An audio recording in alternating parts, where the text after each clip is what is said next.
Alright, now, back to randoms. What do we got left? We got 33 randoms left, so let's see what we roll. It's gonna be 31. Sengoku Youko. Okay. I've been reading the manga for this, and I think I just basically just finished all of the stuff that the anime covers. Hopefully it's better than the Biscuit Hammer adaptation. Let's give it a go.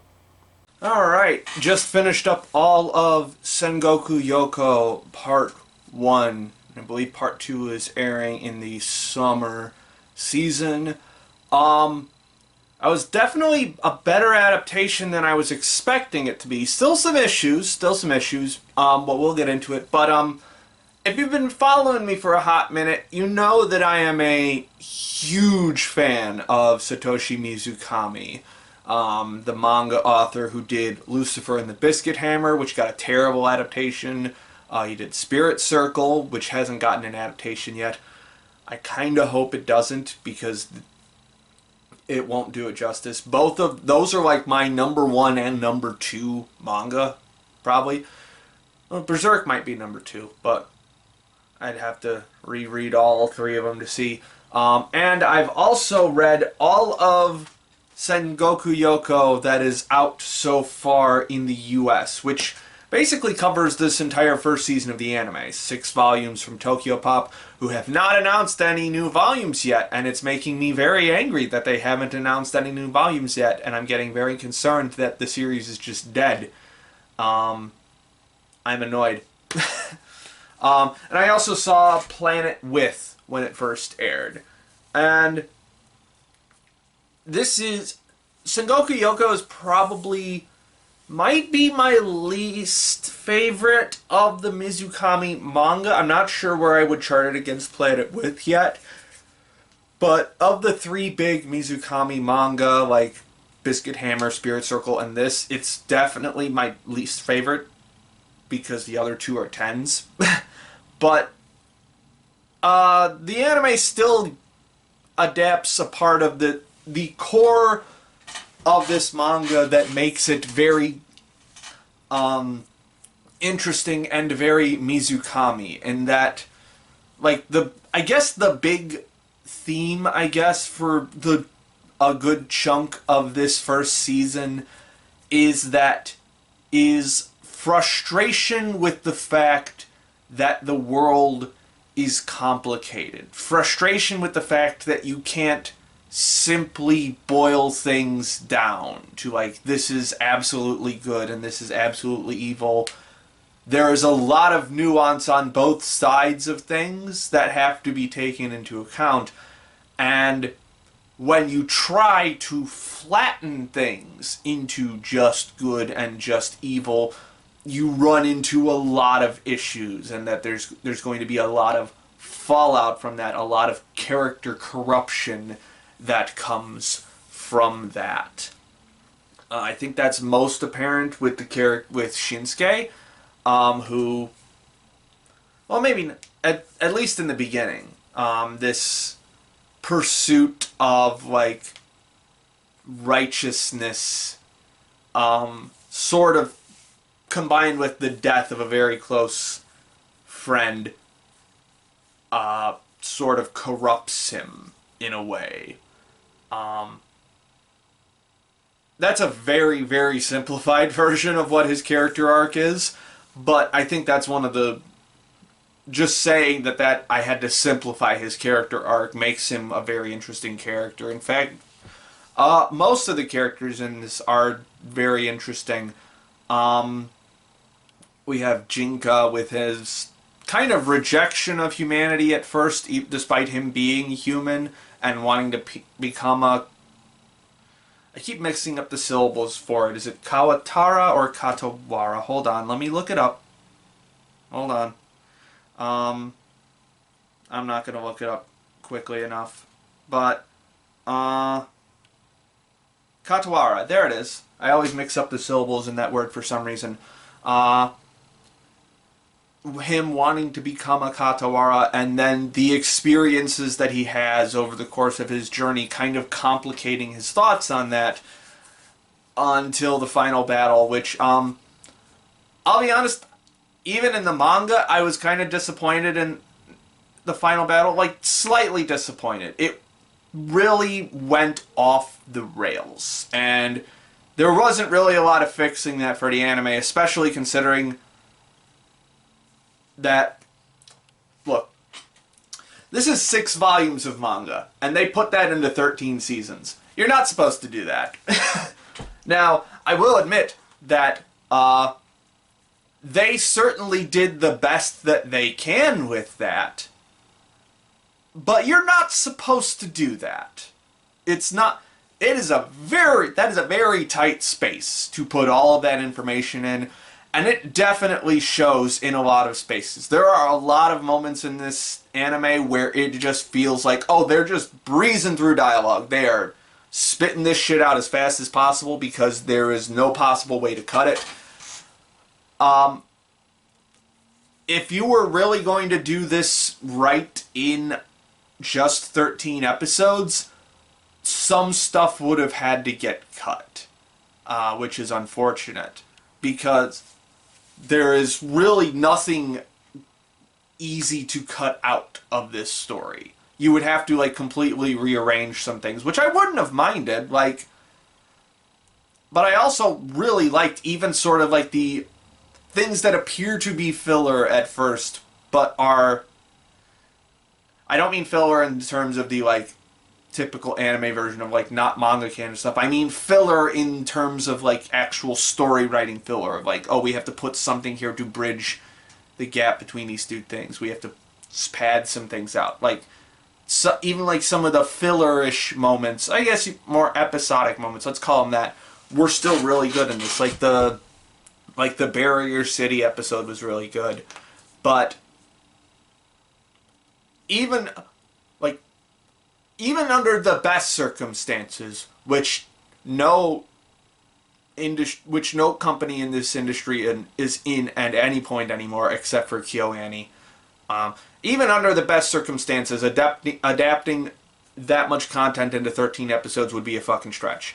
But you know what? There are some ways that they actually make it better, actually. Like, for example, in the manga, maybe it's just because of how the manga was translated or something, but, like, because, like, the manga uses the Japanese attack names for everything, and, like, near the end, when he's got, like, a bunch of different attacks, it will just, like, spam attack names, and it's just an entire page filled with Japanese words that I don't know what they mean. So it, but I think seeing that in an audio-visual medium where he's shouting the attack name and it's a lot easier to see what is happening, makes it a lot easier to digest. So that's one of the ways that I think the anime is an improvement over the manga. Also, so I totally didn't even register the fact that Barry is, like, I guess probably a foreigner, because, like, he speaks with a lot of like English in this. So maybe combined with the fact that his name is Barry, Barry Zalmore, I think is his full name. I think the implication is that he's probably a foreigner, which I did not pick up on at all in the manga. Again, might be an issue with the translation of not conveying that properly through, which, to be fair, is kind of a hard thing to do when you're translating everything into English, but then you also have a character who speaks sometimes in Japanese and sometimes in English. How do you translate that? It's an interesting conundrum. So that was almost kind of a revelatory moment for me when watching the anime and seeing, like, oh, that's a side of the character that I did not recognize. That's interesting. I have drifted very far from a point that I was going to talk about that I didn't. The final battle in this was very complicated and a lot of emotional events moving very quickly in a sequence, just like da da da da, just one thing happening after another. And I really think it could have benefited from being spaced out more. And that's not, and again, that's not just a critique of the anime. I would also say that's a critique of the manga. Again, this is my least favorite of the three big Mizukami works. So, but I don't like hate it. I think it's still fine, but it does lose a lot of the. It does feel emotionally confusing, I think. Not emotionally complicated, emotionally confusing, and like, okay, what emotion am I supposed to be having right now? Yeah, this needed more space. Just like the last thing that I watched. I'm watching this a few days after Red vs. Blue Restoration, which definitely needed way more space to contain all of its ideas. So that's like my biggest narrative complaint about this. But other than that, I'm still really enjoyed watching this. It's a very compelling narrative. Got a really interesting take on the yokai setting. Like, sort of transforming it into this pseudo ancient battle manga, or ancient Japan battle manga, with a lot of. The power system is very malleable, but also like intricate in interesting ways. It has like those shonen battle-y elements, which I think this is actually seinen, but it's very fun. It's a very compelling action anime with a lot of really great characters in it. The whole Shakugan arc, seeing her arc as a character and how she affects all of the characters around here was very interesting. And I didn't realize until like halfway through the series that she was voiced by Tomoyo Kurosawa, which makes sense when you have like a dual personality character. You might want to get one of the best voice actresses out there. So seeing Kurosawa's the dichotomy she gives between Shakuyaku and Kagan inside this single character was a really fun performance. But speaking of performances, I gotta be honest, I'm not a huge fan of our main duo for this. Like, Jinka was by Soma Saito, who I'm just not generally a fan of Soma Saito. Maybe it's because he's played a bunch of characters that I just don't like. He did Tatsumi in Akame ga Kill. He was the main character in that. He did the long-haired red-haired guy in Blue Lock. I like him as a character, but like that is definitely much more the lane of Soma Saito, I think. I think some of the line deliveries in Sengoku Youko were a little off, I think.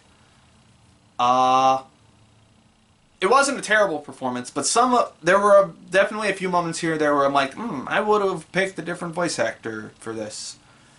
And then I think I forget who did Yoko in this, but I think she grew into her role a lot more as the series went on. It was really only like the first couple episodes where her delivery wasn't quite as solid or as forceful as it needed to be. But yeah, there's a lot of give and take in this anime adaptation, much like with the visuals.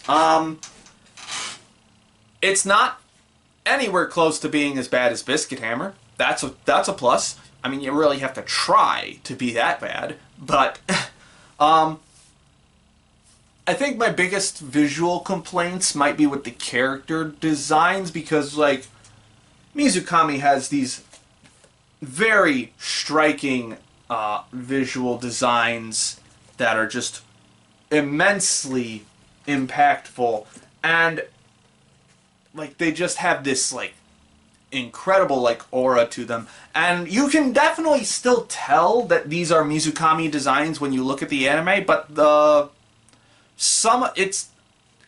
sometimes it feels like it's taking a little bit of the edge off of them, I guess.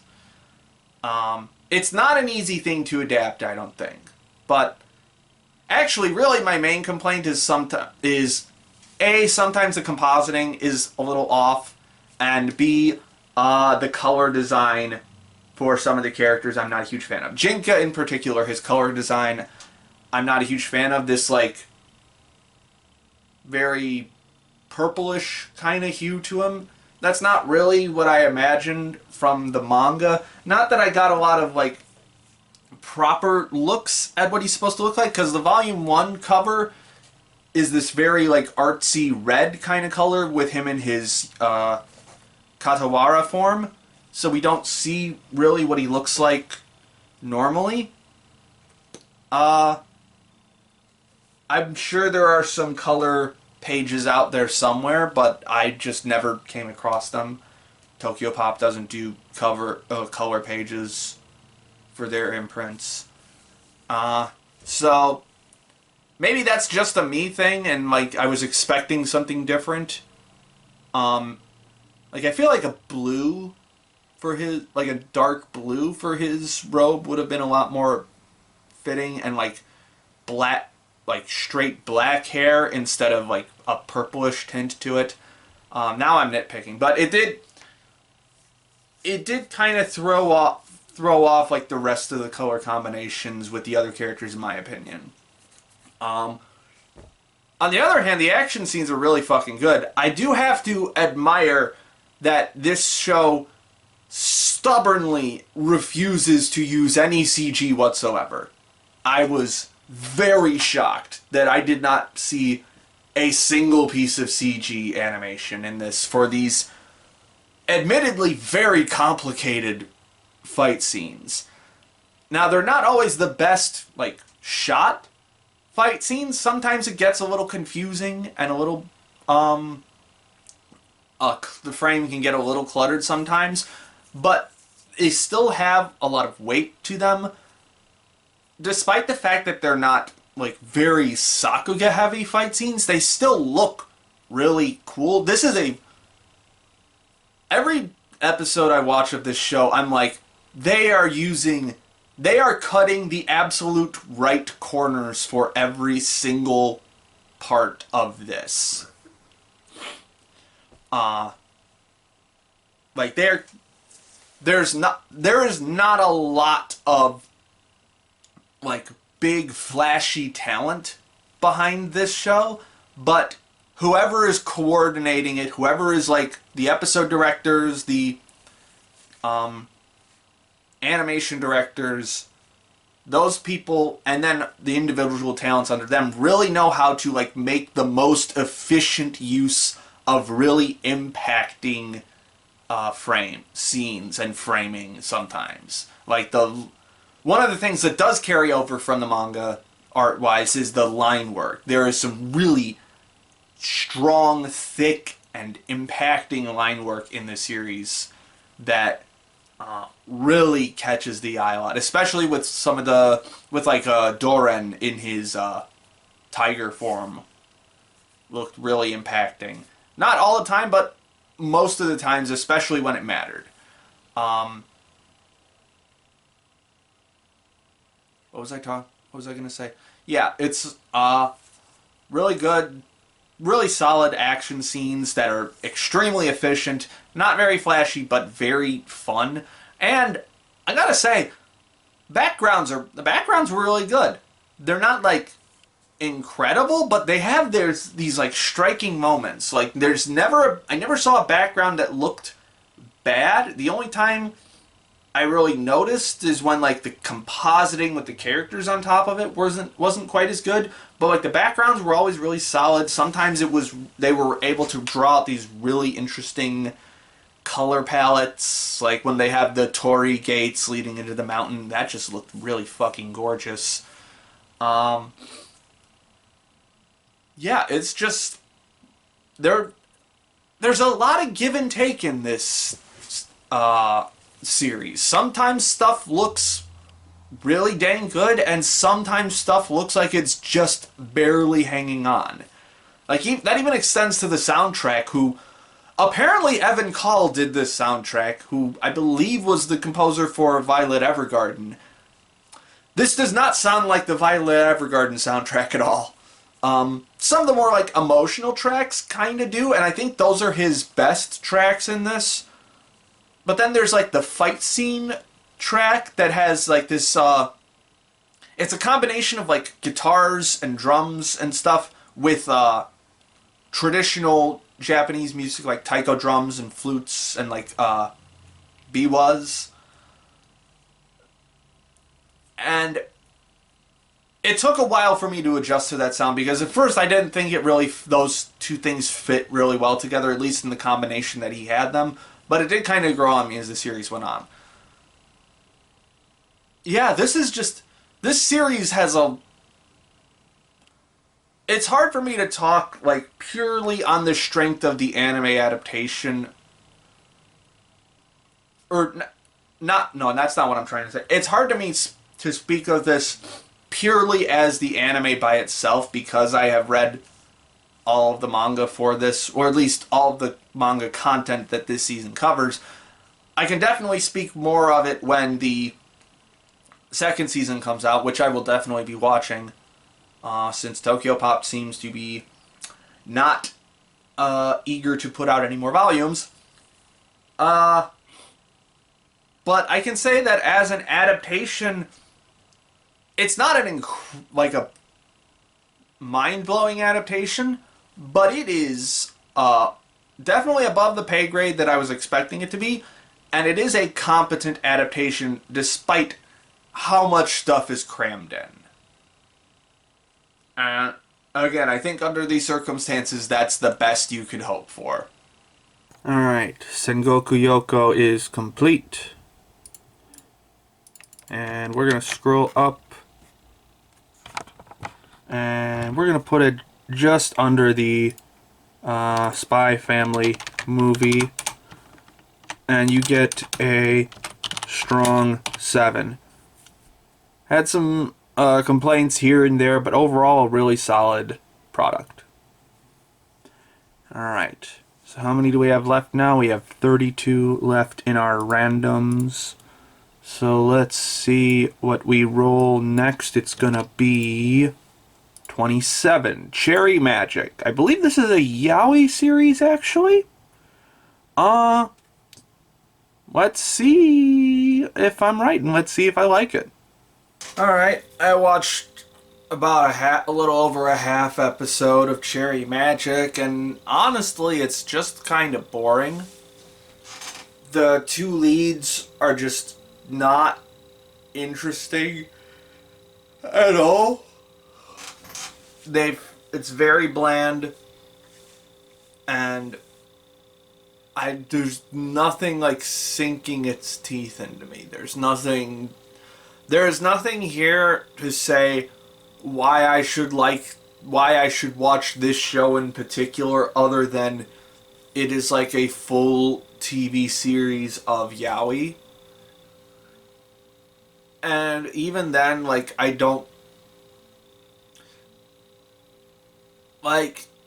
not a yaoi connoisseur by any stretch of the imagination, but I do have a preference in male character designs, and neither of the two characters are that.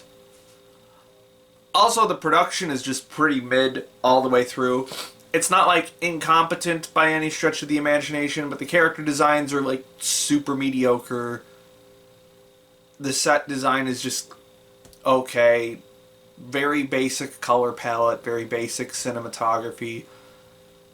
It's just very bland and boring. So there's really no reason for me to stick around, I guess. Because I'm sure as hell not into the chemistry of these two.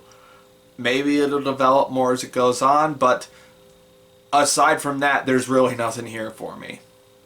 Alright, Cherry Magic is off the list. Let's see what we roll next.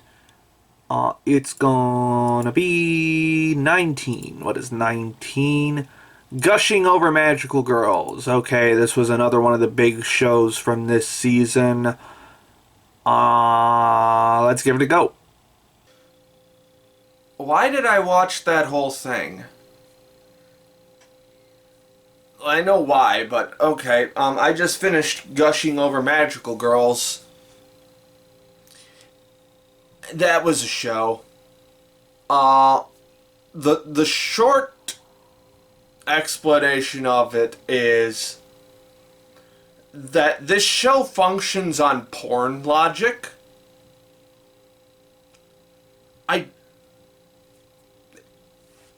It's kind of hard to say,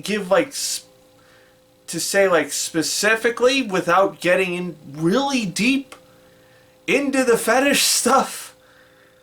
But whether it's like the plot or the characterization or anything, or like just the general aesthetic too, all of this, the logic is the same kind of logic that you would see in porn. I.e., everything happens in service of getting to the porn. And trust me, there's plenty of fan service in this show. Thank you, High Dive, for getting the uncensored version of the show. Which, for all the other things I'm gonna say, I gotta give credit. This show is sexy when you are into the fetishes that it is being sexy with. Like, it is well drawn, for the most part, well animated. The character designs are actually really fucking good. Like, I love the character designs in this show for the most part. Especially, Utena / Magia Baser. Just incredible sets of designs. So, when it's a fetish that you're into, I could see this going really well for you. But when it's not, like, I don't know, episode 6, where it did the wombo combo of piss fetish and infant and aid. I don't even know what you call that. She was acting like an actual baby. I don't know what the name of that fetish is, and I don't particularly care to find out. When it hits you with one of those, you're just like, why am I here? And like, I'm not gonna pretend to be like, I'm not gonna pretend to be squeaky clean about this. I know what Acid Eaters is. If that name rings a bell to you, good, we're on the same page about this. If it doesn't, don't bother. However,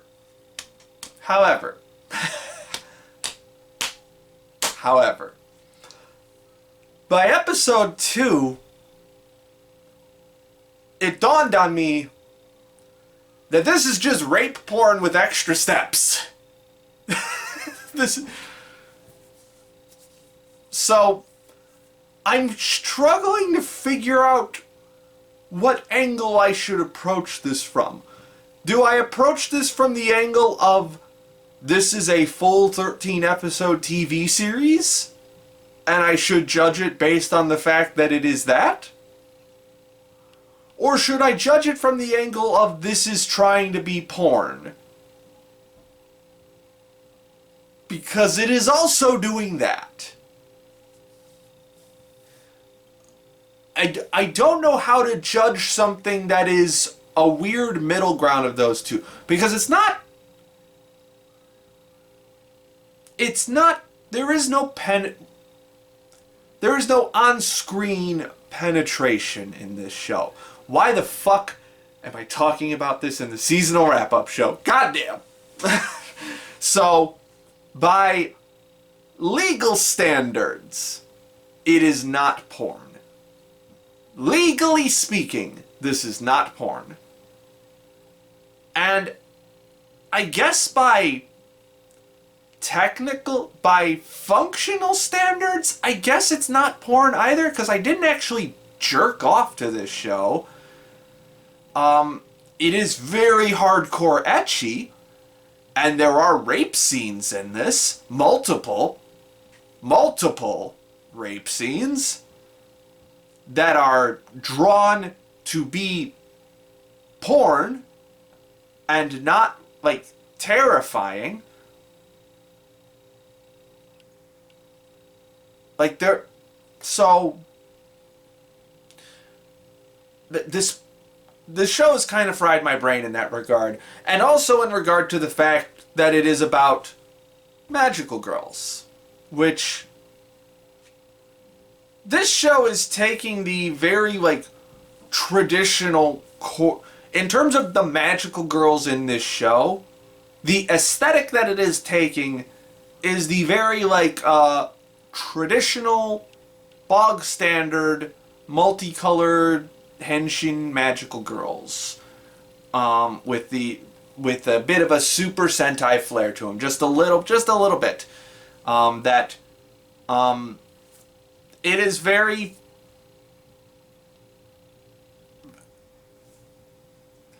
It's what you think of when you think of magical girls. Aside from the fact that this isn't an M-rated show, and so sometimes they cuss. Well, one of them cusses.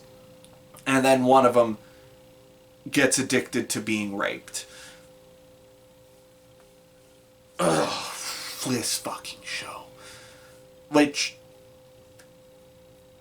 brings me to my second major point about this show. If you love magical girls for what magical girl shows are trying to do, which is hopeful optimism, so on and so forth, I don't think you will have the best time with this show, which is why I'm so conflicted about this, because I would describe myself as that. So when I would need to rewatch this entire show and do a fully fucking edited video about it to really dig into the minutia of how it perverts, subverts, no, I'm not going to use that word. Not going to use that word. Not going to use the D word. It subverts and perverts and, like, flips everything around about the magical girl genre. Sometimes in interesting ways. Other times in ways that are just there for the benefit of being porn. I'm never going to make that video, by the way, because fuck that.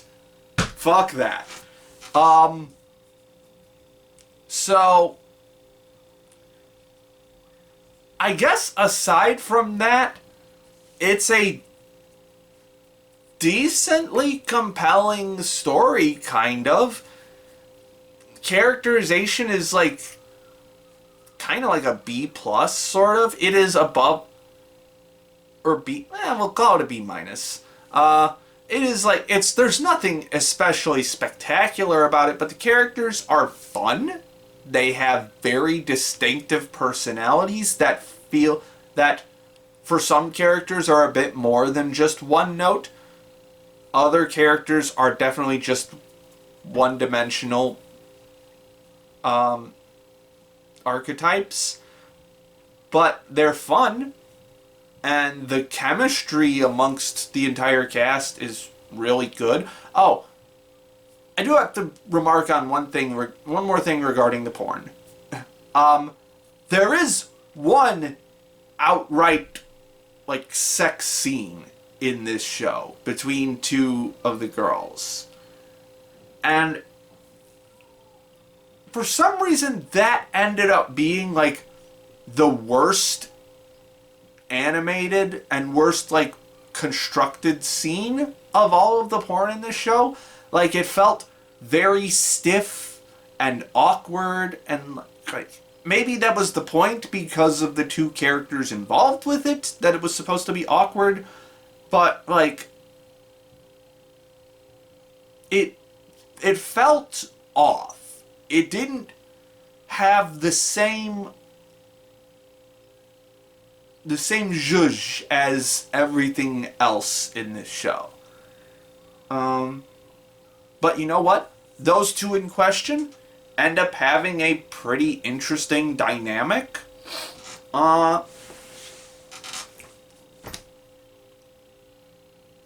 Again, our main character, Utena, the way that her love for magical girls turns into this very perverted love as she turns into, like, the main villain of the series. Interesting concept.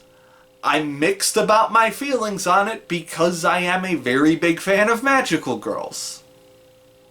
Like, it's got the right idea,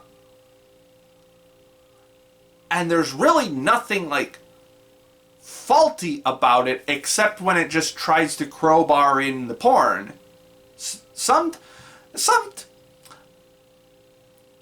Oh my god, I can't believe I'm saying this. Sometimes the porn makes sense.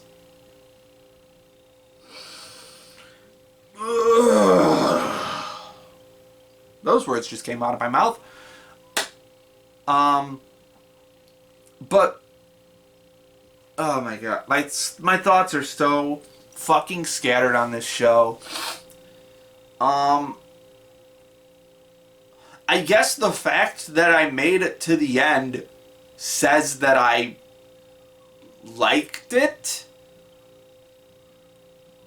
But I would be very hard-pressed to recommend this to anyone who isn't a fucking degenerate like I am. I can't recommend this to a magical girl crowd unless they're as fucked up as I am. But I can't recommend this to the general magical girl crowd because obvious reasons.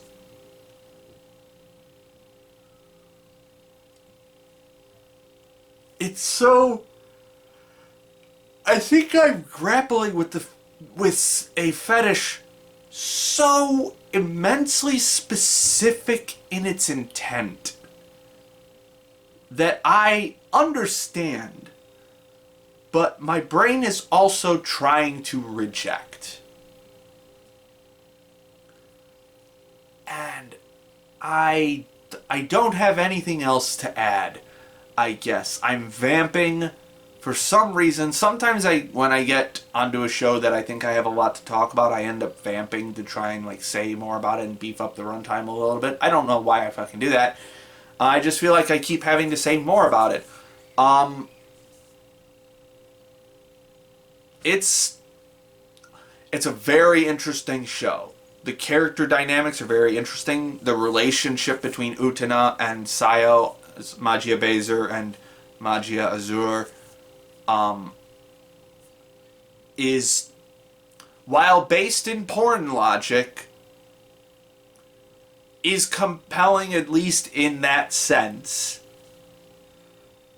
I think that's really the long and short of it, is, this is the most compelling show based on porn logic that I have ever seen.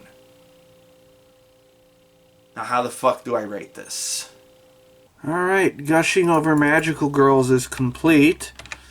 And I think to everyone's shock, including my own, I'm actually going to give it, like, a fairly decent rating. It's going to get a light 7. I mean, what can I say? It was entertaining. If only for the fact that it was really good at making that porn logic work. Okay, now that that's over with, we got 30 random shows left. Let's figure out what we're gonna roll next. It's going to be 30, which means Sailor Moon Cosmos. Okay. These are the last two movies in the Sailor Moon reboot. So let's give it a go. Alright, it is finally over. That is the end of the Sailor Moon reboot that started, I just realized, like a decade ago. I think it was like 2014 when the first reboot started. And now Sailor Moon Cosmos has finally brought us to a close. And it was totally average. Okay, so I have actually read the entire Sailor Moon manga. Here's the last 2 volumes of the Eternal editions, which is where all of this story takes place. And this was the arc in particular that I was excited to see animated.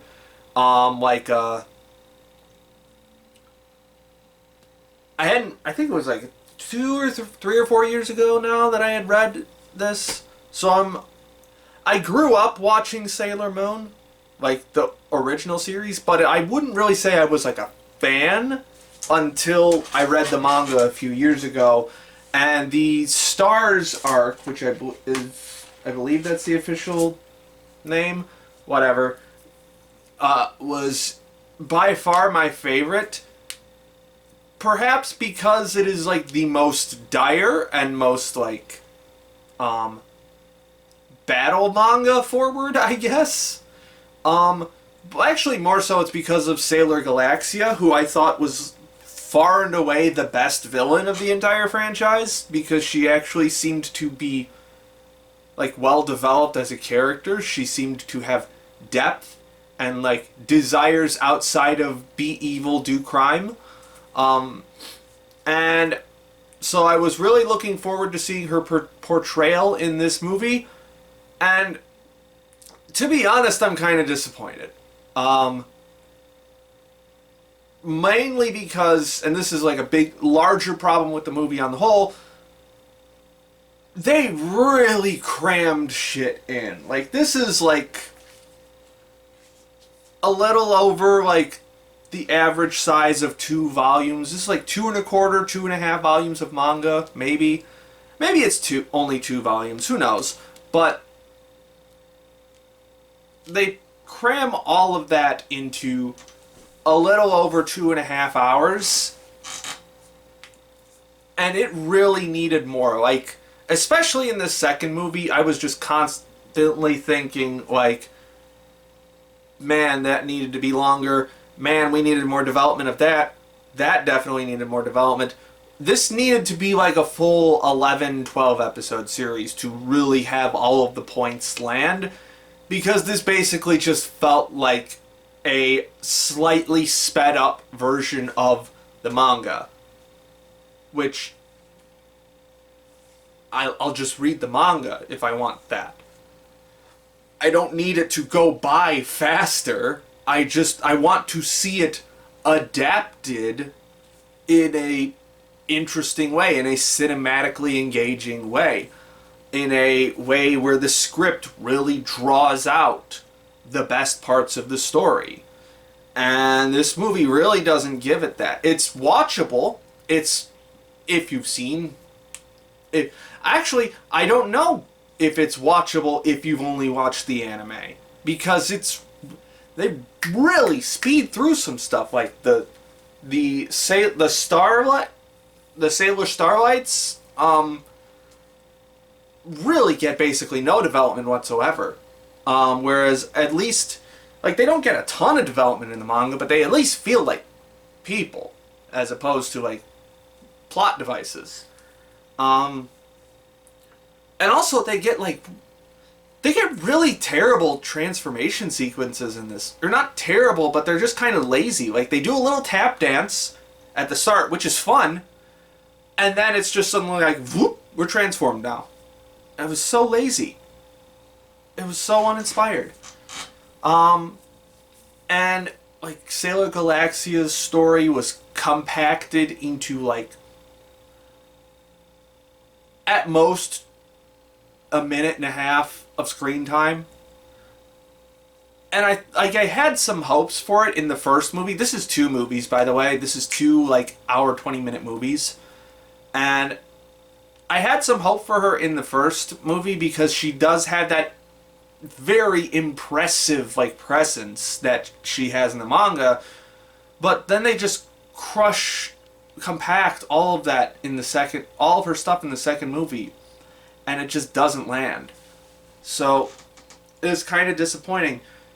On the other hand, there are some things that this movie does well, like these movies do well. Like the cartoony moments, like the comedy moments are actually surprisingly good, and like the animation's like very bouncy and fun. It's like I'm surprised that the comedy elements were like the most like visually impressive part of this film.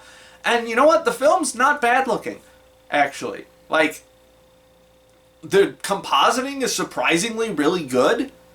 Most of the other transformation sequences are really good. The character designs are really solid, very polished. I love the color design for this most of the time. The shots of like the planets in the galaxy look kind of wonky and like weird, but like, and even there's like, it's a competently shot thing. I say shot, but this is animated. I don't know how the framing is great. It's not great. It's good. Occasionally they'll dip into some more interesting cinematic stuff with like in terms of color and lighting and like framing. Not too often, but on the whole it's like competent. It's just they really crammed everything together. And yet the last 15 minutes are so fucking good. And this is like after everything has been resolved, basically. Like, it's the resolution. Like, Sailor Cosmos's final speech is incredibly riveting. And just the cool down from everything is just really good. And it, like, I was fucking glued to the screen in those last moments. I was like, why couldn't the rest of this be like this? And, like, just that one, I don't know how long her speech lasted, but, like, I think that could have been done in a TV show. We didn't need that. We didn't need this as a movie. Like, and another thing about this is, like, this is the big climactic stuff. Throughout these 2 movies, all of the Sailor Scouts, that's the word, that's the English word. Sailor Senshi is the Japanese one. All the Sailor Scouts are, like, getting picked off one by one and basically dying and having, like, their Sailor Crystals be taken by the enemy. And so, if you haven't seen any Sailor Moon in a while, like I have, the last time I saw Sailor Moon was the Sailor Moon Eternal movies, which was 2 years ago? Might have been 3, actually. Might have been 3 years ago. However long ago that was. If you haven't seen any Sailor Moon recently, those, like, seeing them get picked off one by one doesn't really have as much impact.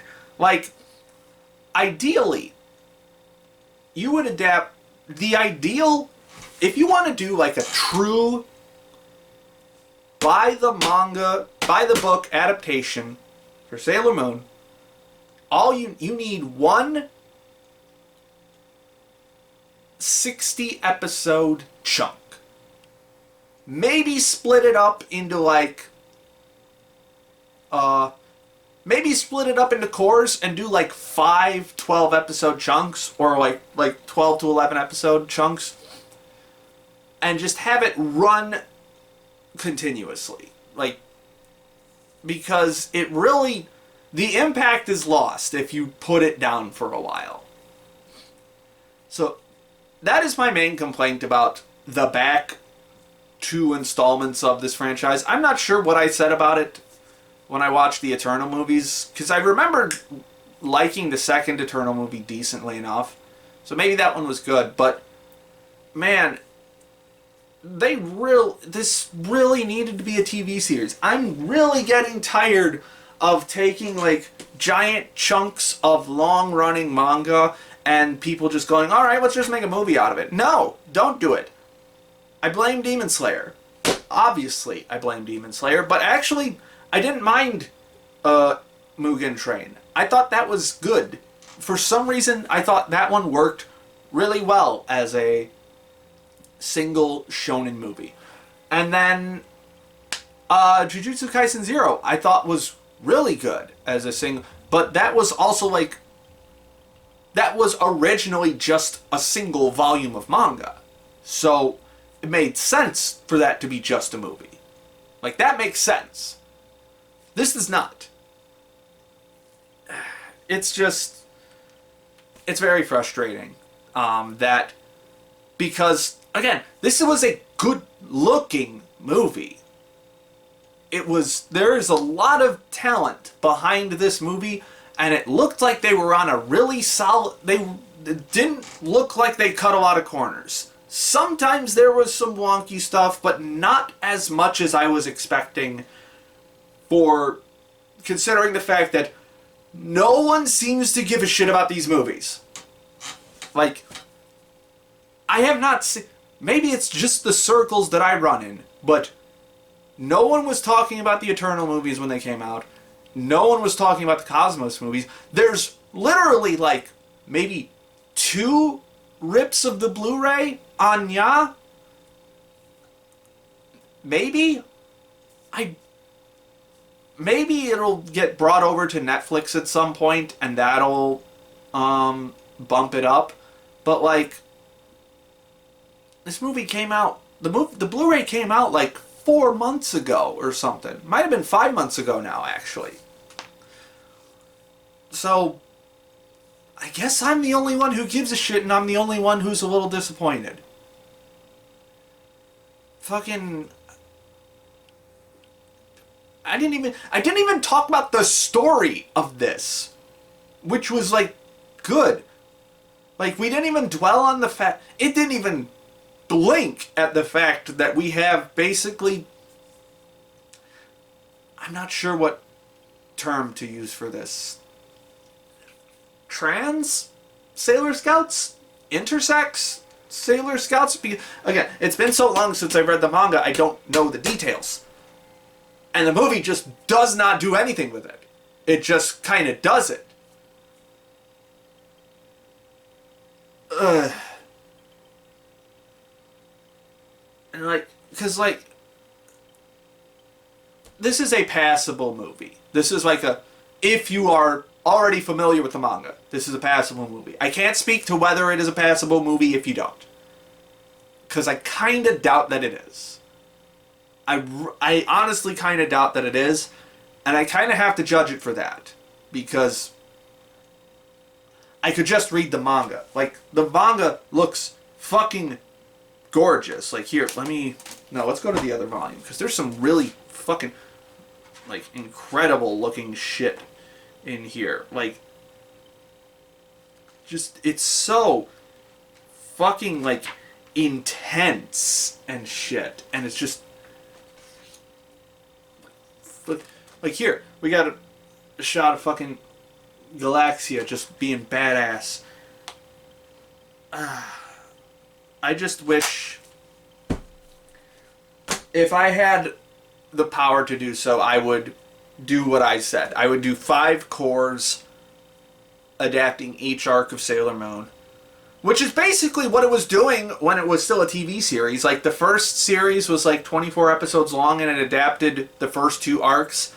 And then they brought in Chiaki Kon to direct the 3rd season, which I need to watch at some point, because if Chiaki Kon directed it, it might actually be good. And she did the Eternal movies, too. I forgot who the director was for these movies, but it's someone who basically I've never heard of. And their directing really doesn't stand out, I guess. The action scenes were really good, actually. Like, the really, like, polished action scenes. But, man, I don't know. This could have been so much more than it is. Like, at least give, like, another 20 minutes of runtime to each movie. Were you really that strapped for time that they could only be 80 minutes each? Fuck, man, this just... I keep coming across this, whether it's Sengoku Youko or Red vs. Blue Restoration or now Sailor Moon Cosmos. Just needed more runtime. Fuck. Alright, Sailor Moon Cosmos is complete. And unfortunately it's not going to go, not giving it a very high score. We're going to put it in the number 6 spot for now with a strong 5. Just kind of disappointing. It should have been a TV series. Okay, we've had like 3 completed shows already in this video, so we're only going to do one more random, I think. So let's pull up our random number generator again. How many do we have left? 29, I think. Yes, we do.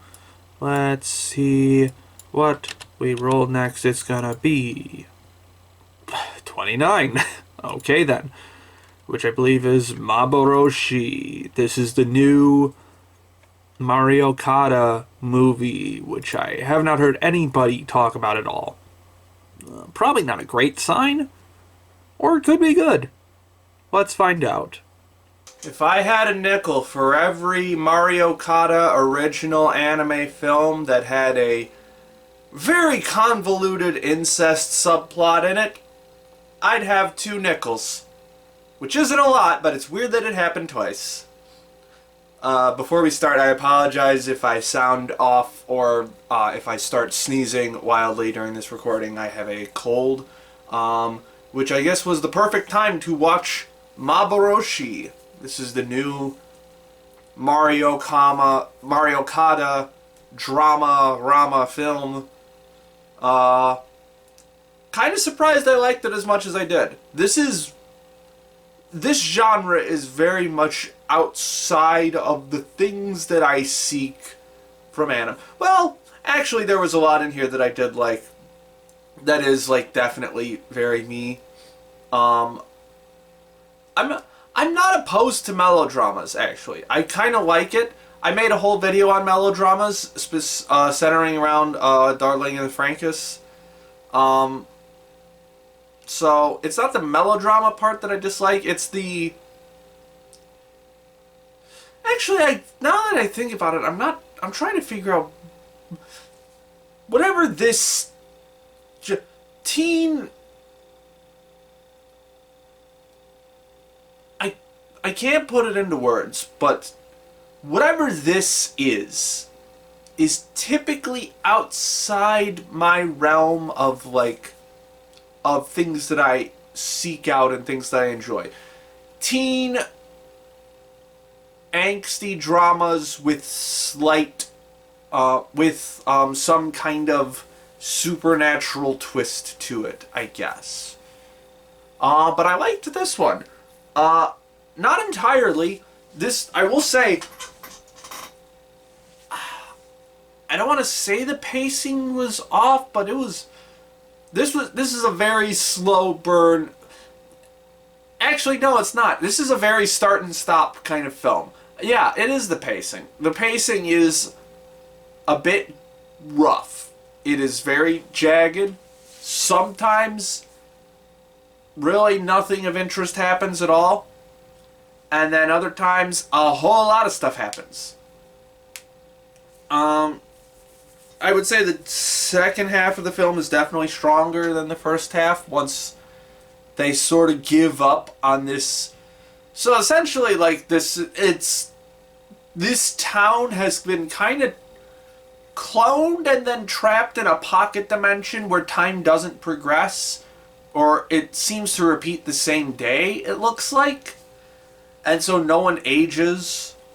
And so, like, the first half of the film, they kind of have this, like, facade of, like, we're gonna keep doing what we normally do until things hopefully go back to normal. And then something happens, like, halfway through the film where it's basically, they cat's out of the bag on this girl Itsumi, who came from the outside and may or may not be whose emotional state may or may not be connected to the status of the world, so on and so forth. And basically everyone just kind of gives up on the pretense of, like, living normally and is just like, fuck it. Maybe the back half of the film is stronger just because, like, more developments happen on, like, the interpersonal relationship front, which I liked this main cast of, like, young kids, especially, like, Masamune and Mutsumi.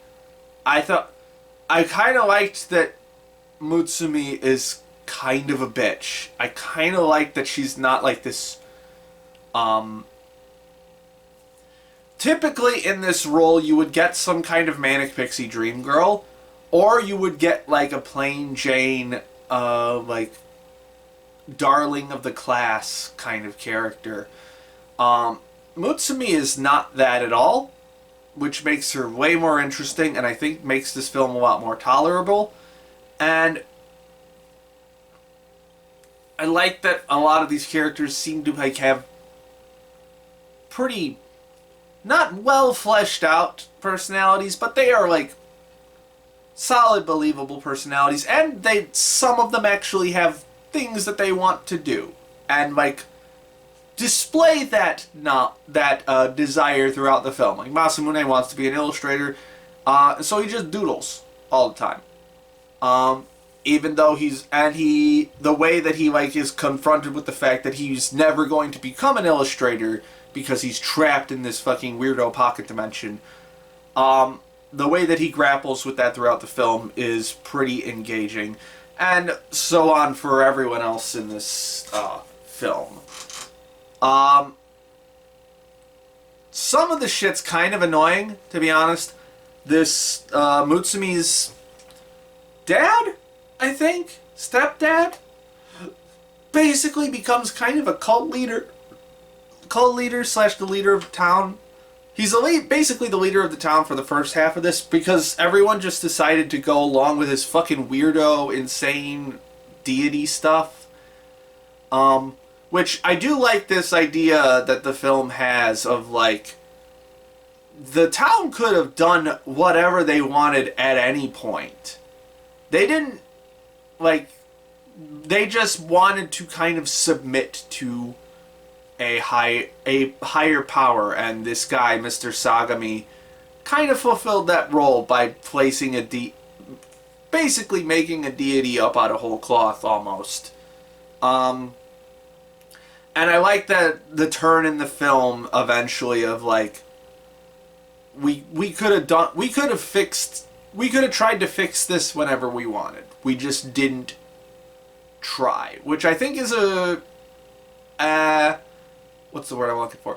It's a really great kind of community engagement kind of message. Like, you don't have to wait for some authority figure to come along and tell you what to do.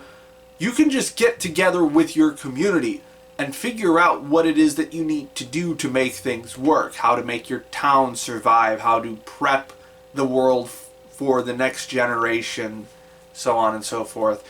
And I think that's a really good message that is not seen. It's the idea of, like, making the world better for the next generation is, like, so very common in all media, but in anime in particular it's very common. But, like, very often they leave out the idea of, like, oh, we could just get together and like do this ourselves. We don't need like an authority figure to rally around to help us, and we don't need like the kids to show us up in that regard either. Like we can just do this on our own. So I thought that was a really kind of inspiring message. I liked it. Yeah, there's definitely, again, some pacing issues, but like the very, this is like this is a very trope city kind of film. Like there are so many like things that you have seen before in other movies and other TV anime and so on and so forth. But like the specific ones in this are like definitely my cup of tea, and the way that they are arranged make this a much more engaging movie than it otherwise would have been, I guess, if I wasn't interested in these particular tropes. So there is absolutely nothing groundbreaking at all about this film, but the way that it put everything together was very fun to see play out narratively in terms of like comfort. Visually, man, it's nice to see a movie that actually tries to look like a movie. If you haven't seen a lot of recent anime films, you probably don't know what I'm talking about, but let's take the Sailor Moon movie that I just watched for an example.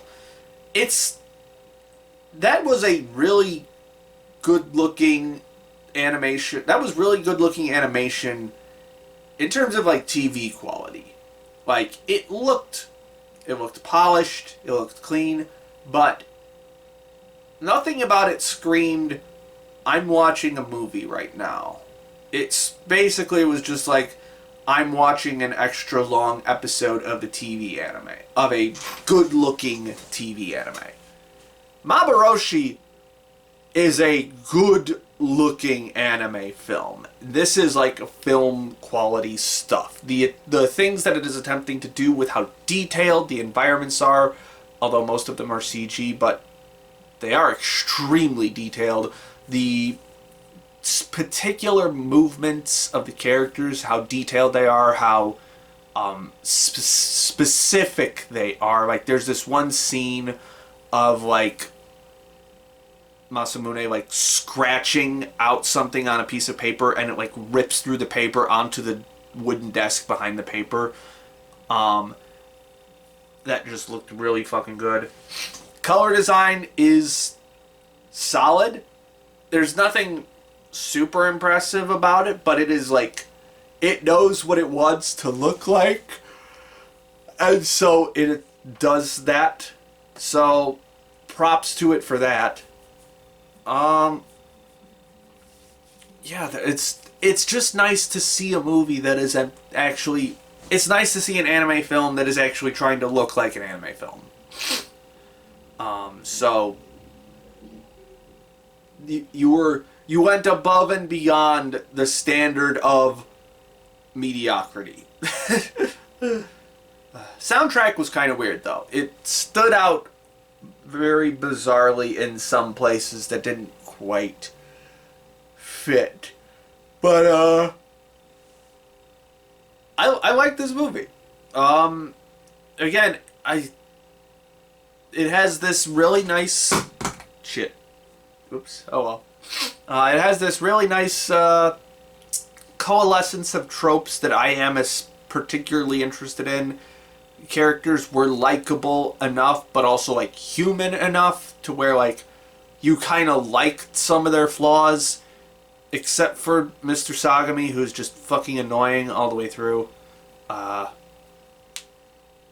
He does have like a nice symbolic role in the series, but whatever. And it looked good.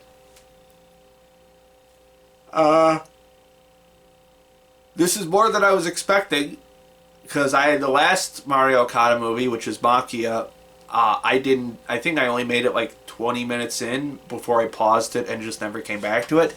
I might go back to that at some point, but like, it's not super high up on my list of priorities. And I know that's a hot take, because I know a lot of people really like that movie.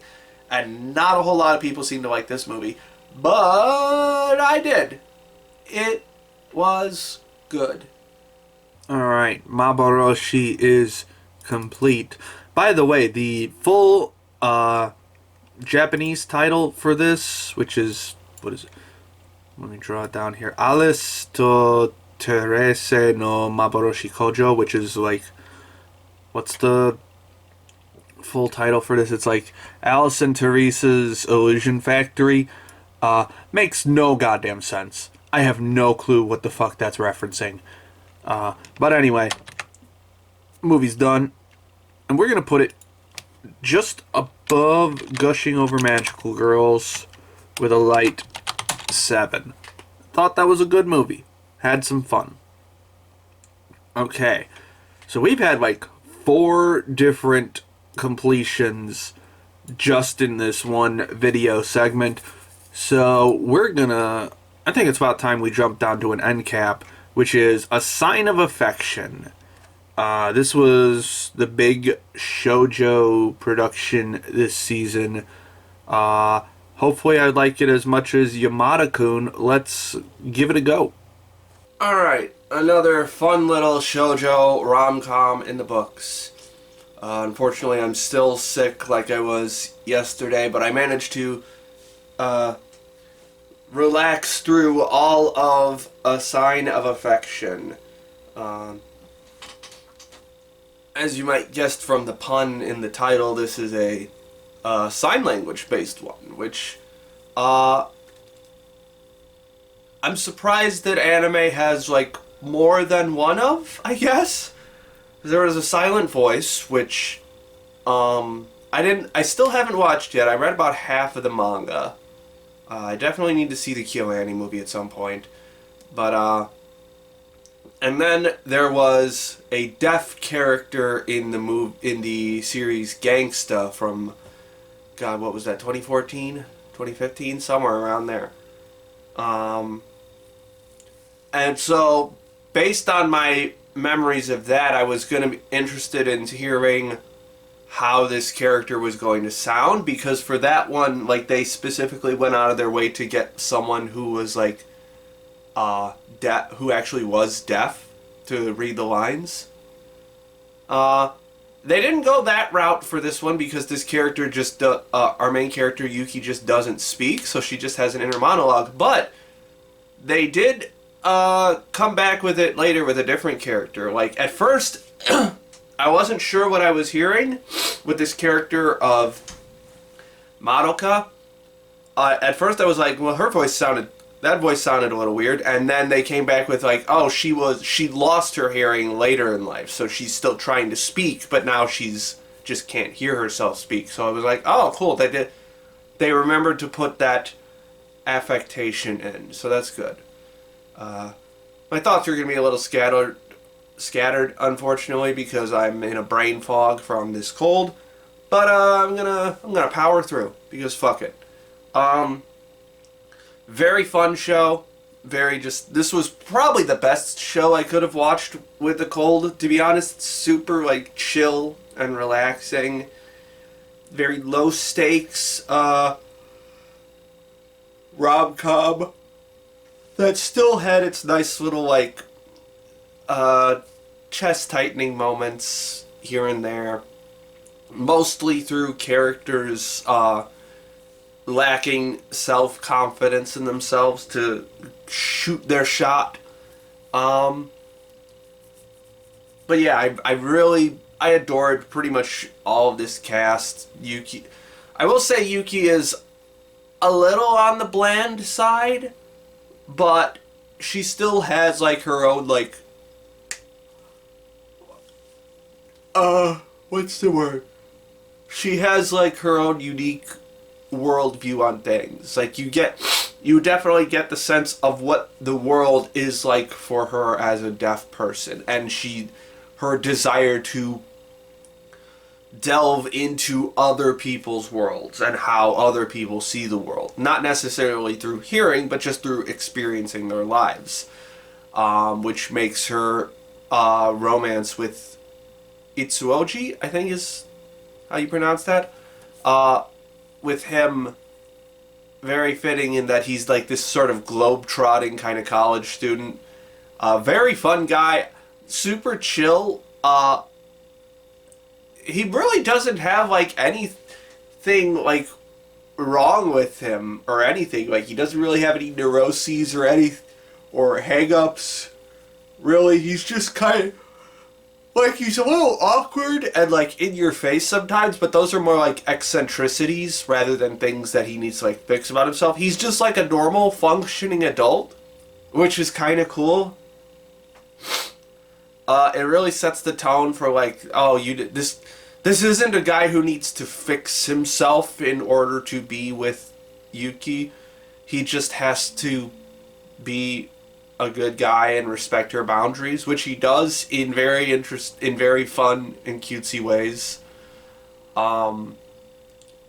Yeah, there's a very fun romance. I will say one of the questions that I don't normally think about when I watch these shows, but because of this specific setting, it's like they're in college, so they're not like living at home, and they're not like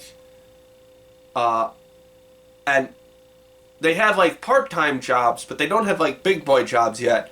So I'm looking at like the stuff that they do in this show, and I go, how do they afford all of this? Like maybe because he's part of like the cultural exchange club or whatever, that's why he gets to fly all around the world all the time. But they never really explain that.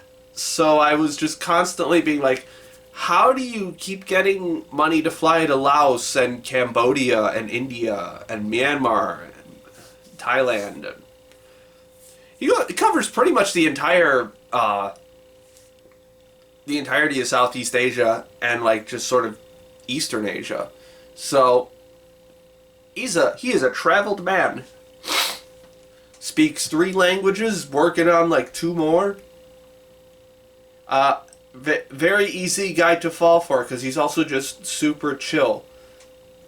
Oh, and while we're on the subject of him, at first like I was a little like weirded, kind of not weirded out, but I was like his design, like they really emphasize his lips, and I was like that's certainly different. But then as the show went on, it's like, oh, Yuki can lip read, so of course we're going to see more of his lips, and that's going to be a thing that she focuses on. So,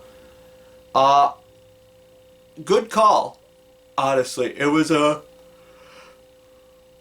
I'm not sure if that was the intention behind it, but that's how it comes across. It was a neat little detail, and all the character designs in general are all pretty solid. Nothing super outstanding, but they're nice, comfy little designs. They is cute. I honestly, I don't. Maybe it's the cold, but I don't have quite as much to say. Oh, we should talk about Oshi a little bit. This fucking our childhood best friend character, who kind of feels like he is. Not that he is owed Yuki's affection, because like he's also crushing on her, but like he feels more entitled to her than anyone else because he is the childhood best friend who went through the effort to learn sign language to talk with her, when in reality it's more like, no man, that's like the bare minimum. Like learning how to communicate with someone, that is the bare minimum, even if it's like a disability thing. Like if you want to learn how to communicate with someone who is disabled like that, the bare minimum is learning sign language or learning a way to communicate with them easily. He's not necessarily like a terrible guy. He's not like manipulative or anything, but he is kind of a bitch.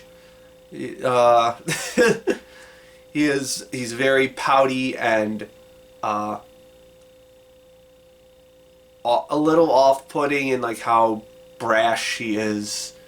And I do like that Itsuochi kind of just pretty much clocks him right away and is like, no, I'm not going to deal with this. But he doesn't like do it in a confrontational way either. He just sort of like, he's like, hey, why do you hate me? Why do you hate? What's the hate? What's going on? Let's be friends. Let's be friends, my guy. So that was, I think that was episode 10. That was a very fun turn to how that character was going. Yeah, I thought this was a good show. Very pleasant to look at as well. Really nice color palette. The flower viewing scene in episode 12 was fucking gorgeous. Just this... Because I was wondering... I wonder if that's like a... sort of a reference to like when humans lose like one of their senses, all of their other senses are heightened. So I wonder if like that's sort of feeding into that idea of like she can't hear, so her visual observation stuff is like very tuned up, so she's like super into the details of like flowers and stuff. That episode was really gorgeous. In general, this is a really solid looking show. Very nice warm color palette. The comedic bits are very funny and very snappy and quick-witted. I feel like I was gonna say something else. I've already forgotten. Oh well.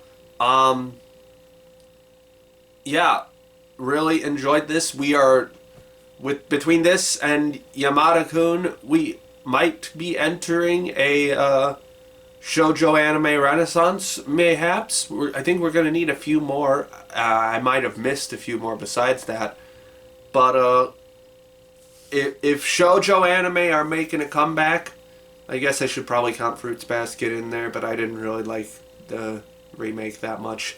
Anyway, if we're entering a shoujo renaissance, I am very happy about that. I actually just started a new shoujo manga recently. Well, not new. Well, new to me. I just started reading Skip Beat, and I'm like 5 volumes in already. It's very fun. We need more shoujo representation, because this was good. It was very fun, very wholesome, very cute. A little bit sensual, just a little bit. Would definitely recommend. Alright, the sign of affection is complete. We're going to scroll up and we're going to put you in the number 5 spot for now. You get a decent 7. That was a fun little shoujo rom-com. It good.